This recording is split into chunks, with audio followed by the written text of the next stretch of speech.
Now, I want you to understand this, that the institution of slavery remains absolutely solid from the 1700s until our founding fathers. Until they came along, you couldn't put a chink in that armor. You could not tear that institution down.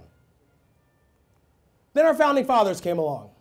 We're taught that they are possibly pro-slavery. 42 of the signers of the Declaration of Independence had slaves. Let me say this, though. Thomas Jefferson wrote in the Declaration, "We hold these truths to be self-evident, that all men are created equal, and that they're endowed by their Creator with certain unalienable rights. Among these are life, liberty, and the pursuit of happiness." It's important that you remember that phrase, what it means, because it's not only special for us here in America, but it is important for the entire world. It describes and defines three things. It defines individual freedom. Individual freedom. The second thing it describes is equal liberty. We are all created equal. Equal liberty. And the third thing, the most important thing, and the thing that I think our kids need to understand every single day of their lives, is that you get your rights from God. You don't get them from a politician. You don't get them from another individual. You don't get them from anybody else but from God. And it is a direct line from God to you. Nobody can go in there and intercede and take it away. You get your rights from God. Ladies and gentlemen, beyond anything that we do in the military, beyond all of our inventions, computers, Bill Gates and all, everything that we do, that idea that we get our rights from God defines American exceptionalism. Because you do not get that anywhere else in the world. Everywhere else in the world, people want to get their rights from somebody else. Here in America, you get your rights from God. And if that goes away, if they take that away, we will lose our country. We will no longer be the United States of America.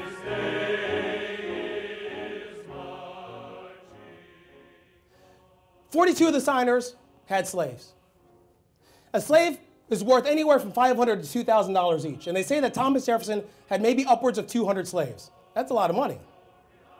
That's a lot. A couple grand, 200 slaves, that's a lot of money. But here's something that they don't share with our children in school.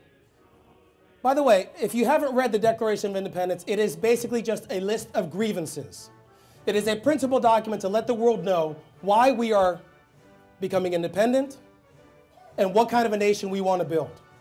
And in the original draft, Thomas Jefferson wrote this grievance to the king. He has waged cruel war against human nature itself, violating its most sacred rights of life and liberty in the persons of a distant land who never offended him, captivating and carrying them into slavery in another hemisphere, or to incur miserable death in their transportation thither.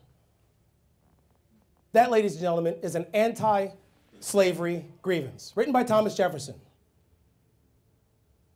42 of the signers had slaves, $500 to $2,000 each.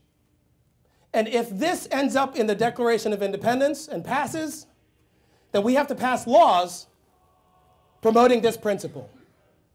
Of the 13 states that would vote on this measure, please tell me how many approved of this? Handful? I had none. How about 11?